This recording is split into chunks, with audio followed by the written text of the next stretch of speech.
Omaalgatuslikult on Eestis ühinemas 160 kohalikku omavalitsust 47 ühinemispiirkonnas.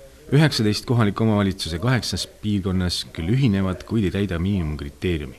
26 kohalikku omavalitsust ei täida kriteeriumi, ei taotle ühinemist. 23 kohalikku omavalitsust ületab 5000 elaniku kriteeriumi ja ei ühine. Haldusreformi lõppedes on Eestis umbes 75 kohalikku omavalitsust. Teisipäeval Jõhvis toimunud omavalitsusjuhtide ja riigihalduse ministri koosviibimisel arutati olemasolevat olukorda ning samme edaspidiseks. Täna väga kriitiliselt vaadatakse üle funktsioonid, mis riik täna täidab, ja osa funktsioonid plaanitakse üle anda riigilt kohalikele omavalitsustele. Ja just need plaanid ja ideed ma tutvustasin omavalitsuse juhtidele.